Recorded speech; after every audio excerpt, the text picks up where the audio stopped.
지난 보름 동안에 세 여인과 깊은 대화와 묵상을 하게 되었습니다.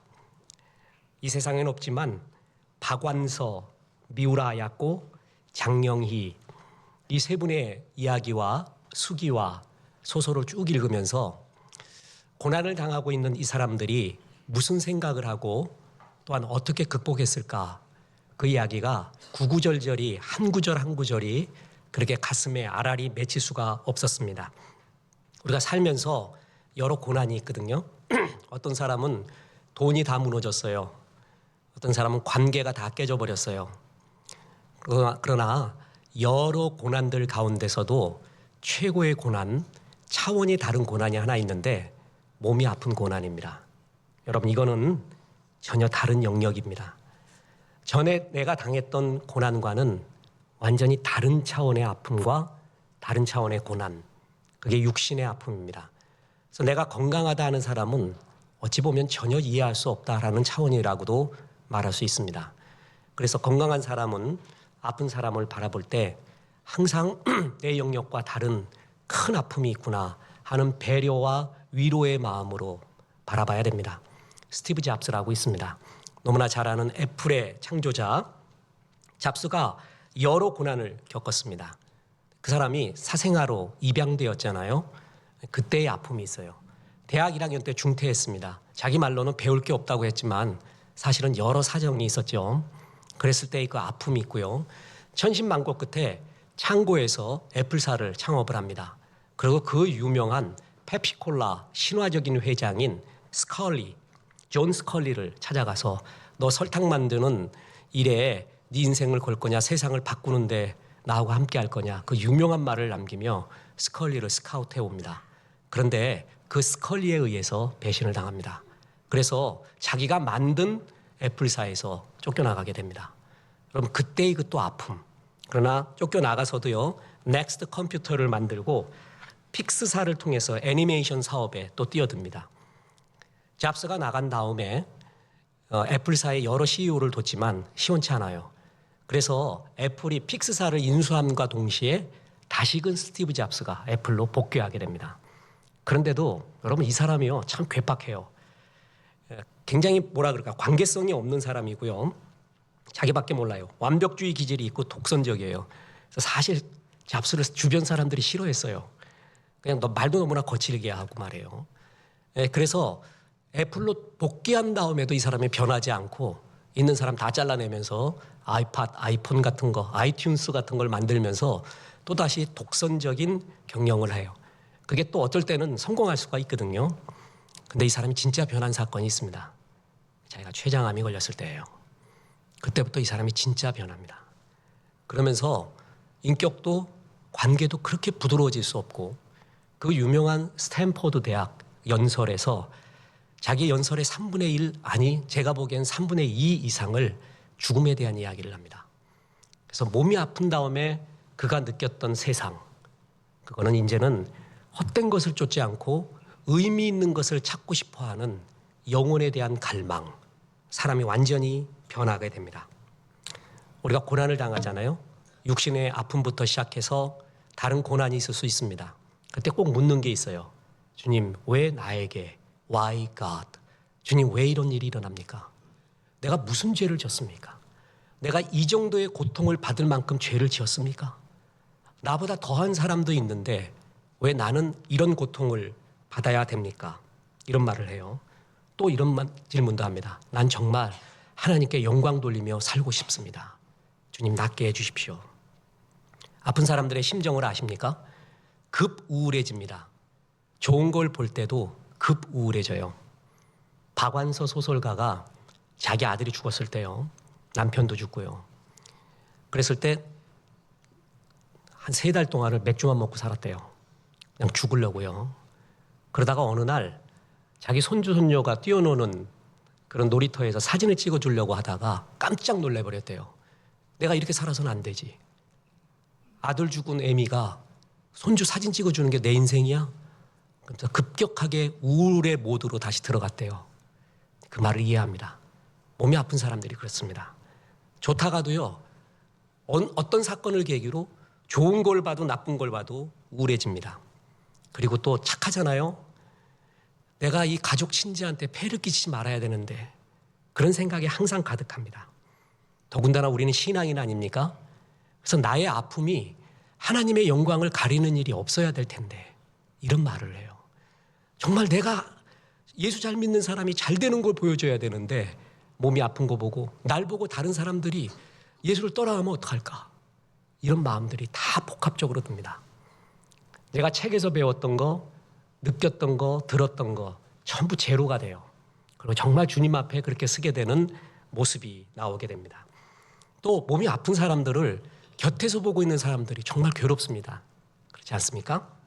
그래서 몸이 아픈 고난을 겪고 있는 사람한테는 절대 욥의 친구들 같이 말해서는 안 돼요. 욥의 친구들이 그러잖아요. 너는 나를 번뇌케 하는 위로자다. 위로하는 것 같지만 나를 죽이고 있구나. 이 돌팔이야. 우리가 이렇게 되면 안 됩니다. 그래서 여러분 예를 들어 몸이 아픈 사람한테 이런 말 하면 안 돼요. 너 그렇게 죄가 많아서 그렇잖아. 네 지은 죄 때문에 그렇잖아. 사람을 죽이는 말입니다. 플러스 네가 기도 안 해서 그래. 그런 말도 하지 마세요. 더군다나 그 교회는 왜 능력이 없니? 니네 목사는 왜 능력도 없니? 낫지 못하게 하고. 다 죽이는 말입니다. 이게 욥의 친구들의 말입니다.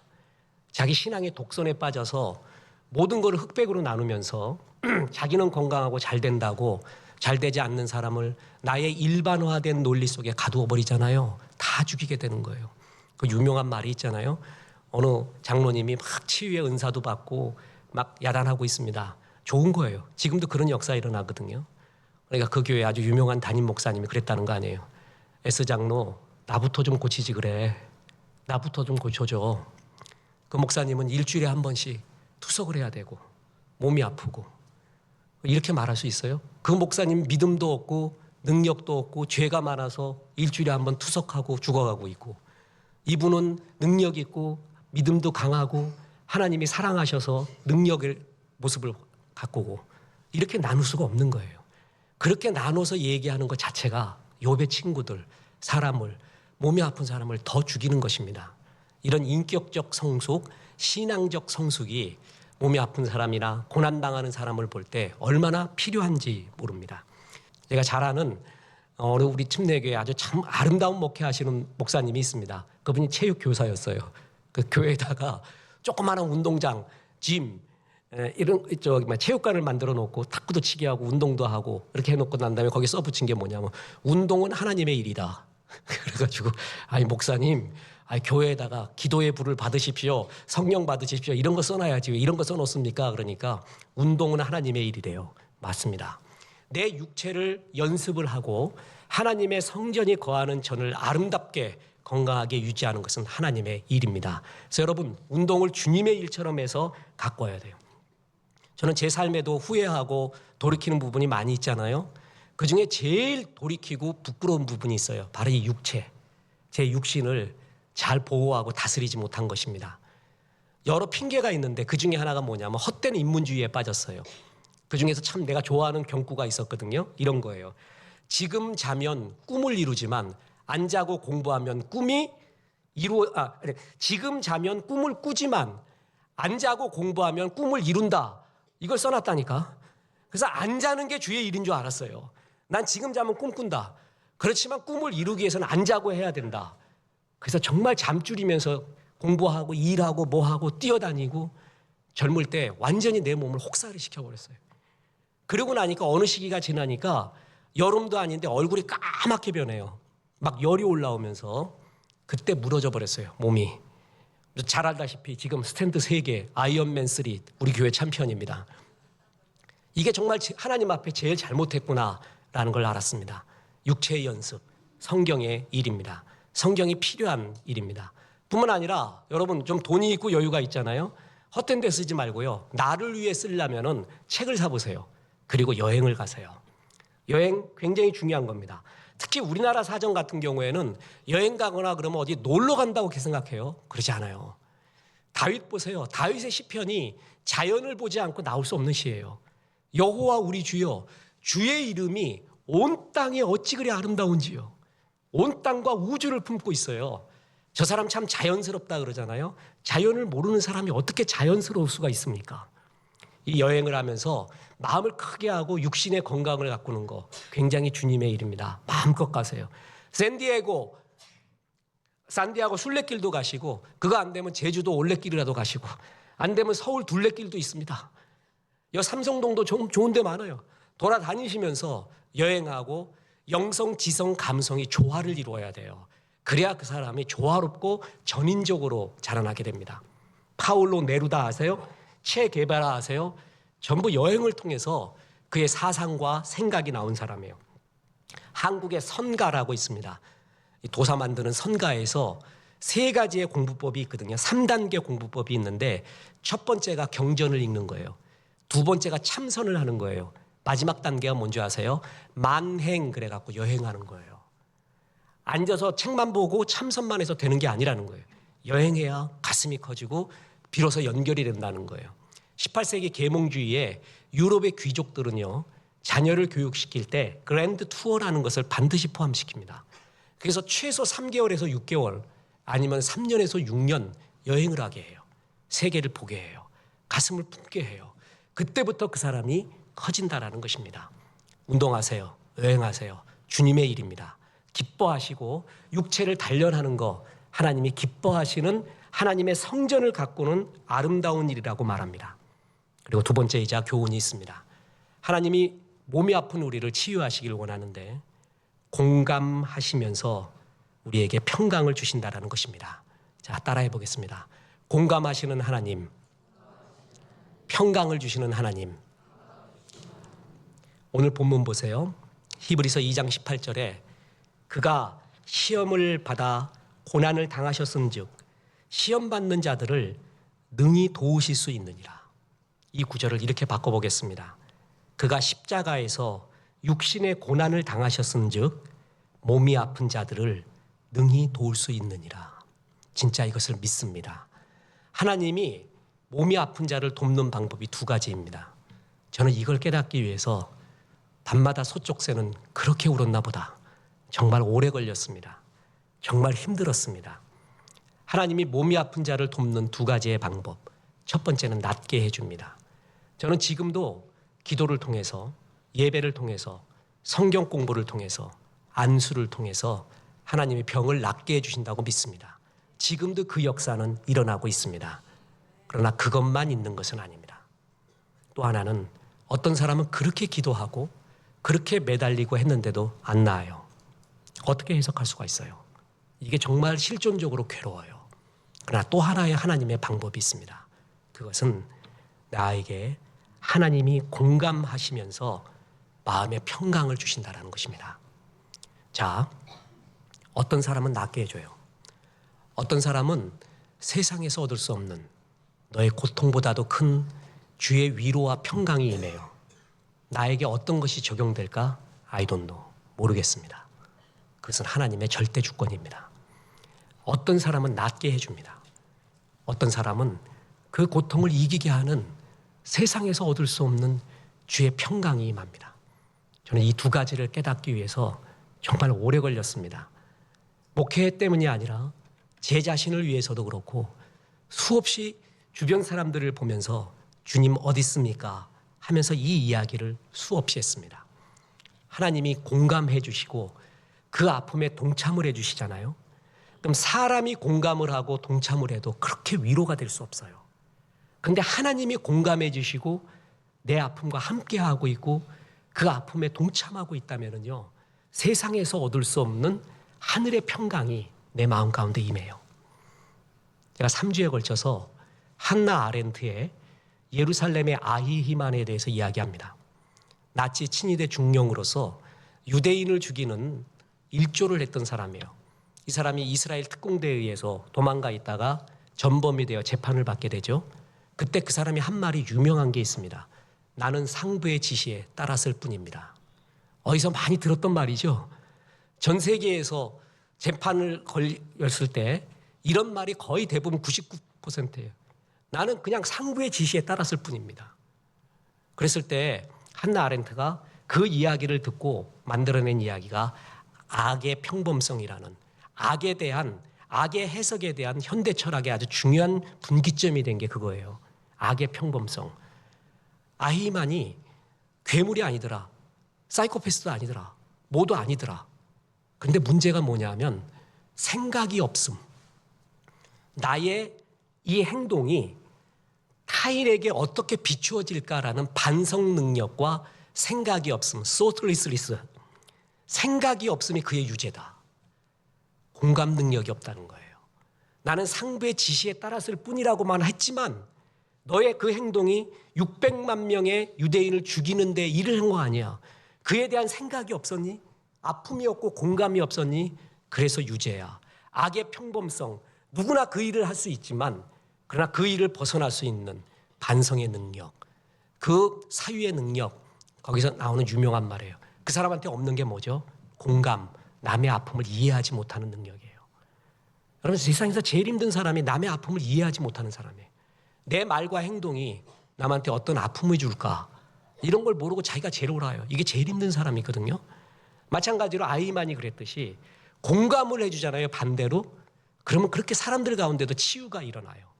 근데 그 공감이 사람이 그래도 그런데 하나님이 그러면 어떻겠습니까? 저는 여러 책을 보잖아요.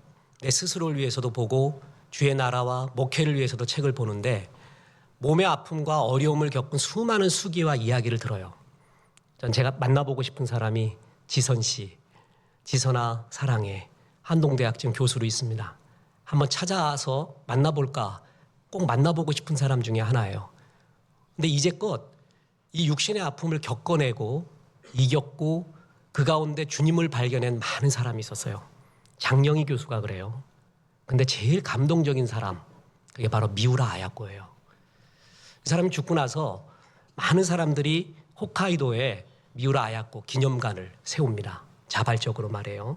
그래서 빛, 사랑, 생명이라는 테마 전시실을 만들어요. 그게 미우라 아야코의 주제였어요. 빛, 사랑, 생명. 근데 이런 극도의 고난을 겪은 사람이 그런 삶을 살 수가 있었을까? 그 사람은 태어날 때요, 목에 탯줄을 감은 채로 거의 죽다가 태어났대요. 그래서 평생 임파선 좋지 않은 사람으로 살아가고요. 20살 때 폐기력을 앓습니다. 그러다가 저는 잘 모르겠는데 뼈가 결손이 되면서 고름이 나는 질병인 캐리에스라는 질병을, 척추의 질병을 얻고 손까지 전이가 되었다고 합니다. 그래서 13년 동안 누워 있습니다. 뿐만 아니라 결혼을 했는데 심장이 약해서 혈소판 감소증 걸려서 또 중증인 대상포진, 중증 대상포진에 걸려서 실명할 뻔합니다. 되는가 했더니 직장암에 걸립니다.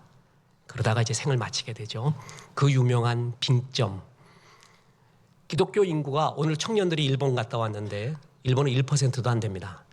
그런데 참 어떤 상징 같은 사람이에요. 레나 마리아가 그녀의 책을 읽으면서 나에게도 소망이 있고 이런 소망을 나에게 주옵소서 하면서 힘을 얻었어요. 미우라 아야코가 그래요. 문학으로서 많은 사람을 주 앞으로 돌아올 수 있게끔 하는 표상이기도 합니다. 그녀의 빙점 보세요. 크리스찬 문학인데요. 뻔한 크리스찬 문학 아닙니다. 그거 읽어보면요. 사랑이 증오를 변할 때, 그리고 배신할 때, 그걸 회복하고 용서할 때 그 이야기가요. 정말 깊고 깊어요. 읽어보면은요. 이런 생각을 할 수 있을까? 사람의 마음에 이러한 기품이 있을까 할 정도로 느끼는 게 빙점이에요. 사람이 다 얼어붙는 점이 있거든요. 뭘 경험하고 무슨 소리를 들을 때 딱 빙점이 돼버려요. 근데 그 빙점은 동시에 해빙점입니다. 풀어지는 점이거든요. 주님이 역사하면 그 빙점은 해빙점이 된다고 하면서 그걸 풀어내고 있어요. 이거를 극복해나가고 몸이 보통 아픈 사람이 아니죠. 그래서 자기를 가리켜 내 인생은 내 몸은 병의 집이다. 이렇게 표현했던 사람이에요. 이 사람에게 주시는 주님의 은혜가 뭘까가 제일 궁금했습니다. 이 미우라 아야코가 제일 괴로웠던 게 뭐냐면 이거예요. 너 신앙인이잖아. 근데 왜 그렇게 아프니?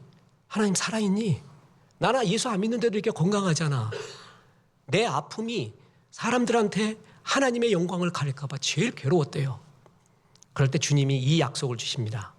날 때부터 소경된 자를 보시고 그 사람의 죄 때문도, 그 부모의 죄 때문도 아니라 그도 하나님께 드릴 영광이 있기 때문에 삶의 의미가 있기 때문에 그랬다. 여러분 이거를 받아들이기 되게 어렵습니다. 건강한 사람이 그 얘기 쉽게 하죠. 몸이 아프거나 무너진 사람은 이거 받아들이기 정말 어려워요. 불가능하다고 해도 과언이 아닙니다. 성령의 역사가 있을 때 받아들일 수 있거든요. 미우라 아야코는 그걸 받아들입니다. 그리고 주님 이 몸 갖고 주께 어떻게 영광 돌릴까요? 그리고 그런 주옥 같은 작품들을 만들어냅니다. 미우라 아야코의 쓴 글 중에 제가 개인적으로 제일 좋아하는 글이 뭐냐면은 부부 이야기라는 거거든요. 거기에 결혼했을 때 이야기가 이런 게 나와요. 나는 가정생활에서 좀 싫지 못한 면이 많다. 외출해서 돌아오면 코트도 모자도 머플러도 거의 제자리에 갖다 놓는 법이 없다. 코트를 어디에다 놓는지도 잊은 채 난 계단을 뛰어 올라간다. 조금이라도 빨리 남편의 얼굴을 보고 싶어서다. 와, 참 이런 말이 너무 좋아요. 이런 기쁨이 그녀에게 있었다니 참 정말 멋지지 않습니까?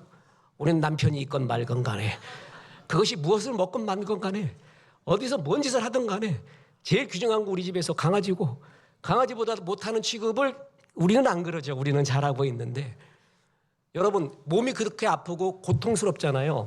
그럼 몸의 정서와 서정이 다 무너져 버려요. 그런데 이런 정서를 갖고 있어요. 이런 정서. 교만한 얘기 좀 하겠습니다. 저는 남성성과 여성성을 다 갖고 있다고 믿습니다. 나를 지배하는 건 남성성이에요. 근데 속에 있는 감성은 여성적이에요. 우리 집사람이 자기가 이때까지 만나본 여자 중에 더 깊은 게 당신이래. 여성성이 있거든요. 감수성이. 그래서 시어나 감수적인 말을 들을 때도 어떨 땐 피식해요. 야, 겨우 그 정도밖에 표현 못하냐? 그렇게 교만한 데가 있었는데 미우라 아야코의 표현을 보잖아요. 그럼 거기서 완전히 손을 들어버려요. 어느 정도냐 하면은 겨울에 달빛을 보고 싶은데 달빛을 볼 힘이 없어요. 문을 열 자신이 없어요. 몸이 아파서. 손거울을 가지고 달빛을 비춰봤대요. 그 감성 아세요? 야, 달아 어딨니? 손거울을 비춰볼 수 있는 그 감성. 나는 옷도 다 집어 챙기지만 우리 남편 보고 싶어서 얼른 계단으로 뛰어 올라가는 그 마음. 이런 게 어떻게 아픈 사람에게서 나오냐 말이에요. 몸이 아프고 무너지면 다 귀찮은 거예요. 싫은 거예요. 그런데 어떻게 이런 마음이 나오냐는 거죠. 주님이 지켜주지 않으면 안 되는 것이라는 거죠. 하나님의 함께하심, 하나님이 그 마음을 지켜주심. 위르겐 몰트만이라는 사람이 있습니다. 이 사람이 보수 진영에서 보면은 자유주의에 가깝고요. 자유 진영에서 보면은 보수에 가까운 칼 바르트 같은 사람이에요. 위르겐 몰트만. 이 사람이 2차 세계대전 때 말기에 독일군 병사로 자기가 참전합니다. 그러다가 영국군한테 포로로 잡힙니다. 영국군 포로 막사에서 제일 괴로웠던 것은 열악한 환경이 아니라 영국군들이 거기에다가 아우슈비츠 수용소 사진을 쫙 걸어놨대요. 그걸 보고 몰트만이 생각한 겁니다. 내가 이런 짓을 하려고 참전했던가. 자괴감이 일어나요. 무너지기 시작해요. 그때 그를 살린 것이 두 가지가 있었어요. 하나는 그 군목이 준 성경이에요. 그 성경을 읽으면서 특히 다윗의 참회 시편을 보면서 그렇게 은혜를 받아요. 또 하나 거기에 있는 크리스찬 그룹들이 자기 포로임에도 불구하고 예수 믿는다고 영접했다 그러니까 그를 크리스찬 모임에 데리고 와서 파티에도 초청해주고 크리스찬의 미소를 보여준 거예요. 그때 완전히 주께로 돌아옵니다. 그러고 나서 그가 썼던 아주 유명한 책이 십자가의 하나님이라는 거예요. 이게 이제껏 어떤 신학에서 볼 수 없는 우리 고통에 대한 하나님의 해석이 뭐냐? 자, 들어보세요. 우리는 하나님은 올마이티 갓이에요. 능력의 종이거든요. 뭐든지 할 수 있는 종으로 봐요. 그래서 내 병을 고쳐질 수 있는 하나님으로만 주님을 바라봐요. 그런데 몰트만이 발견한 게 있어요. 아니, 하나님이 어떻게 고통을 당할 수가 있는가? 이게 갓의 개념과 맞는 것일까? 하나님이 어떻게 아파할 수가 있는가? 하나님이 어떻게 우리 같은 죄인을 위해 눈물을 흘리며 통곡할 수가 있는가? 아니, 하나님이 어떻게 당신이 스스로 고통을 당하며 십자가를 질 수가 있는가? 이게 이해할 수가 없다는 거예요. 그러면서 십자가에 달린 하나님. 왜 나를 안 고쳐줍니까? 이해도 되지만 또 하나의 하나님이 있다는 거예요. 네가 아플 때 나도 십자가에서 같이 너의 아픔과 동참하고 있다. 내 가슴을 열어봐라. 네 아픔이 내 가슴에 있다. 내 몸에도 있다. 하나님이 내 아픔에 동참하고 있는 하나님의 개념을 말합니다. 하나님은 능력의 종으로서 저 위에 계신 게 아니라 지금 내가 아픈데 동참하고 함께하고 있는 하나님. 그 유명한 드라마가 있지 않습니까? 아프냐? 나도 아프다. 사람이 그 얘기를 해줘도 그렇게 좋아요. 근데 하나님이 그 이야기를 해줄 때 우리는 어떤 공감과 어떤 위로가 있을까요? 아까 레나 마리아를 봤습니까? 그리고 미우라 아야코의 그 정서적인 표현을 봤어요. 아픈 사람이 어떻게 그런 마음이 나올까요? 그런 표정이 나올까요? 주님이 뭔가를 주는 거예요. 아픈 사람한테 하나님이 사랑하는 그 자에게 이 세상이 줄 수 없는 하나님의 공감, 평화, 평감. 내가 널 사랑하고 있고 내가 널 버리지 않은 존재야. 네 죄 때문에 그런 게 아니야. 널 여전히 사랑하고 있다는 주의 공감과 평안을 줬다는 거예요. 그래서 보세요. 요한복음 14장 27절에 평안을 너희에게 끼치노니 곧 나의 평안을 너희에게 주노라. 내가 너희에게 주는 것은 세상이 주는 것과 같지 아니하니라. 너희는 마음에 근심하지도 말고 두려워하지도 말라. 내가 너에게 세상이 알 수 없는 하나님의 평강과 평안을 주겠대요. 아마 몸이 아픈 자를 이기게 하는 힘이 바로 이러한 주님이 주시는 평강, 저는 이게 있다고 믿습니다. 주의 일 잘하고 예배 잘 드리고 갔던 그 성도가 죽을 때도 주님이 이 세상의 미련을 다 버리게끔 하는 하나님의 평강과 하나님의 은혜라는 것이 분명히 있습니다. 아픈 자에게. 그래서 미우라 아야코에게 그 서정과 정서가 무너지지 않도록 해준, 그리고 레나 마리아에게 그 표정이 이루어지지 않도록 하는 주의 평강이 분명히 있다. 다시 말씀드립니다. 하나님 우리를 치유하시는데 두 가지로 주십니다. 하나는 낫게 해줍니다. 두 번째는 말할 수 없는 공감과 아픔에 대한 동참으로 인한 하나님의 평강을 주십니다. 어떤 것이 나에게 적용될까 모르겠습니다. 하나님의 절대 주권입니다. 하나님의 주권 가운데 아픈 자를 결코 외면하지 않는 주의 평강과 은혜가 여기에 있습니다. 저는 농담으로 구약을 전공했는데 구약에서 제일 싫은 인물이 요셉이라고 농담으로 말했어요. 나하고 급이 너무 달라요. 그죠? 성도님들 중에는, 내가 아는 사람들 중에는 요셉이라는 이름 가진 사람이 되게 많아요. 근데 내가 당신 진짜 요셉을 압니까? 그런 생각이 들어요. 어떨 때는. 굉장히 요셉이 멋있잖아요. 그래서 좋은 말로 하면 나도 요셉처럼 살고 싶다고, 뭔 모르면 난 요셉이다라는 아무것도 모르고 말하는 거예요. 요셉이 말해요. 요셉에 대한 약점이 뭘까? 짜내고 봤다. 약점이 별로 없어요. 그냥 한 가지 있다고 성경학자들이 봐요. 그리고 이거를 좋은 점으로도 보고 나쁜 점으로도 보는데, 요셉을 편애했잖아요, 야곱이요. 그래서 12의 자녀 중에 11번째, 거의 막내둥이에요. 걔한테 채색 옷을 입힙니다. 채색 옷이 뭔지 아세요? 상속자의 의미예요. 그건 죽음의 옷입니다. 여러분, 내 자녀가 상속자 채색 옷 입은 거 좋은 거 아닙니다. 공격당하는 거예요. 그때부터 죽음이에요. 이성계 아들 중에 방석이가 그랬잖아요. 그거 입었다 죽는 거예요. 죽음이거든요. 근데 요셉은 그냥 좋다고 입어요. 플러스 사랑받지 못하고 있는 후실 부인의 아들들이 있잖아요. 걔들의 아픔을 몰라요. 그래서 이런 거 잘못하고 뭐 잘못한다고 아버지한테 고자질이 나요. 뭐냐면은 그들의 아픔을 모르는 거예요. 공감이 안 되는 거예요. 근데 그가 언제 변하는 줄 아세요? 고난을 당하면서예요. 그때부터 고난당하는 사람의 아픔을 알기 시작해요. 감옥에 갔어요. 그랬더니 떡 맡은 관원과 술 맡은 관원의 얼굴색을 살피기 시작합니다. 보세요. 창세기 40장 7절에 요셉이 그 주인의 집에 자기와 함께 갇힌 바로의 신하들에게 묻되 어찌하여 오늘 당신의 얼굴에 근심의 빛이 있나이까? 그전에는 이런 거 안 봤어요. 자기 형제들이 얼마나 괴로워하고 너만 채색 옷 입었을 때 나의 그 소외감을 아느냐, 눈물을 아느냐, 그런 거 관심이 없었어요. 근데 이제 이웃을 살피기 시작해요. 여러분, 얼굴에는 43개의 근육이 있대요. 웃으면 17개가 움직인대요. 찡그리면 40개가 움직인대요. 그만큼 찡그린 게 더 괴로운 거거든요. 그 얘기는 뭐예요? 얼굴에 내 심령과 살아온 것과 모든 것이 다 들어있다는 거예요. 그래서 정말 그 사랑에 민감한 사람들은 얼굴을 보고 그의 심령을 알고 위로를 해준단 말이에요. 요셉이 그전에는 몰랐습니다. 오늘 청년들이 일본어 찬양을 하면서 눈물 골짜기 이야기를 해요. 사람이 풀리기 시작하고요. 내 사업이 풀리기 시작하고요. 관계가 맺어지기 시작하고요. 다시 회복이 될 때가 어느 때인 줄 아세요? 눈물 골짜기를 지날 때예요. 이스라엘은 광야거든요. 그래서 오아시스, 눈물 골짜기가 그렇게 좋아요. 눈물 골짜기를 지날 때 하나님이 너에게 막혀있는 샘들이 터지게 해주겠다고 그랬어요. 보세요. 그게 시편 84편 6절이에요. 그들이 눈물 골짜기로 지날 때에 그곳에 많은 샘이 있을 것이며 이른 비가 복을 채워주시나이다. 요셉이 눈물 골짜기를 지납니다. 요셉의 생애에서 정말 알아야 될 게 요셉의 후반전에 나오는 울보 요셉입니다. 요셉은 정말 많이 울었어요.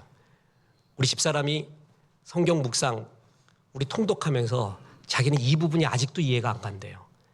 자기를 죽이려고 했던 이복 형들이 왔는데 왜 우냐? 쇼 같기도 하고. 근데 요셉은 진심으로 눈물이 있었던 거예요. 이해할 수 없잖아요. 세상 참 세옹지마다 야이. 너희들이 날 죽이려고 했지. 이제 내가 너희를 죽일 수 있는 권한이 있다. 세상 참 재밌다. 한번 내가 당한 거 10분의 1만 당해봐라. 그런 마음 아니겠어요? 왜 그들을 향해 웁니까? 베냐민 보고 울고요. 형들 용서한다고 울고요. 울보 요셉으로 변해요. 그럴 때 요셉도 살고 모든 사람이 다 살아요. 주변 사람이 다 살아요.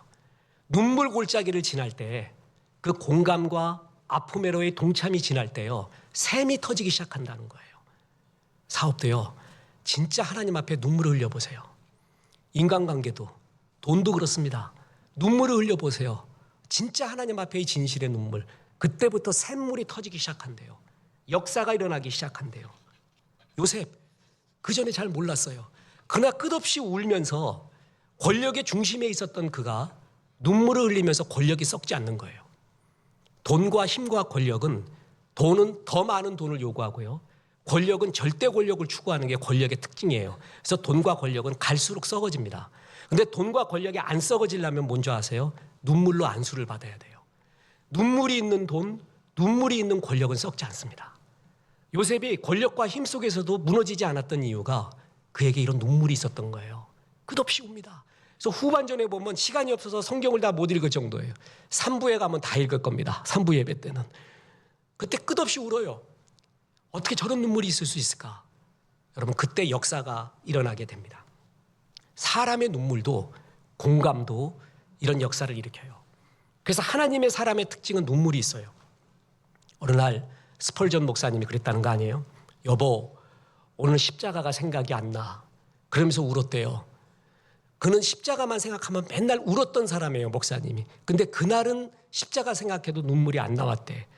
우리는 맨날 안 울다가 어느 날 십자가가 한 번 생각나면 눈물이 나는데 그분은 하나도 안 울다 맨날 울다가 그날 생각이 안 나서 울었대요.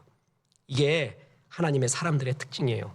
옛날 시카고는 범죄의 도시라고 합니다. 갓파더 대부에서 나오는 그 시카고 거기에 그 조폭들을 전도를 제일 잘했던 클라크 목사님이 있었어요. 조폭들 갖다 놓고 부흥 집회하고 주 앞으로 돌아오게 하는 데 쓰여요. 근데 말 되게 못하고 설교할 때 맨날 울었대. 그래갖고 창피해갖고 어느 날 기도했대요. 하나님, 내 정말 제발 시til 맞게 설교할 때 울지 좀 않게 해주십시오. 내 부끄러워 죽겠습니다. 그때 하나님이 기도를 들어줘서 눈물을 가져갔대요. 그때부터 역사가 안 일어나더라고요. 그래서 다시 기도했대요. 주님, 눈물을 주옵소서. 여러분, 눈물 골짜기를 지날 때 그게 저 사람의 아픔이 느껴질 때예요. 진짜 공감을 할 때예요. 여러분 그때부터가 나도 살고요. 사업도 살고 인간도 살고 주변 사람들 살기 시작하는 거예요. 그게 나를 치유하거든요. 근데 하나님이 같이 운다? 하나님이 내 아픔에 동참하고 있다는 얼마나 더 큰 평강과 얼마나 더 큰 치유가 일어날까요? 건강에서 새벽 기도할 때요. 새벽 기도를 마치고 가는데 요 교회 앞에 불경건한 복장을 갖고 어떤 여인네가 자고 있더구만요. 그것도 여름에 인자가 눈둘 곳이 없었습니다. 거리의 여인이었습니다.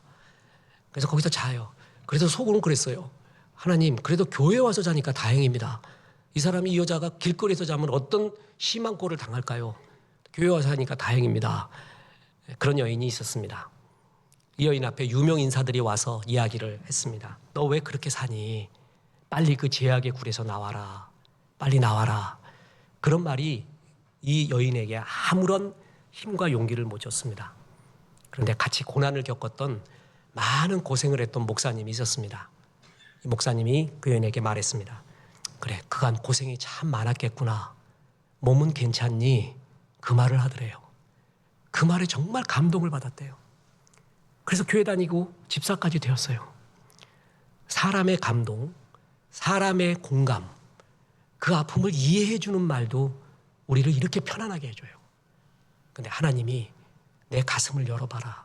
진짜 네 아픔이 내 몸과 마음에 있다. 나도 똑같이 십자가에 달려있다. 너와 똑같은 아픔을 내가 네 아픔 속에 같이 있다. 그 말이 정말 들어질 때 하나님이 주시는 세상에 줄 수 없는 평강이 정말 있습니다. 저는 여러분이 낫기를 바랍니다. 나아서 주 앞에 영광 돌릴 수 있기를 기도합니다. 그러나 주님의 주권이 있어요. 그러나 주님이 그렇지 않을 경우에 주의 평강을 주십니다. 말할 수 없는 죽음을 이기는 주의 평강이 임할 것입니다. 이것을 믿고 하나님 앞에 신실한 종 되시고 그 주변에 있는 사람들 위로하시고 주님의 아름다운 종으로 사시기를 주 예수의 이름으로 축원합니다.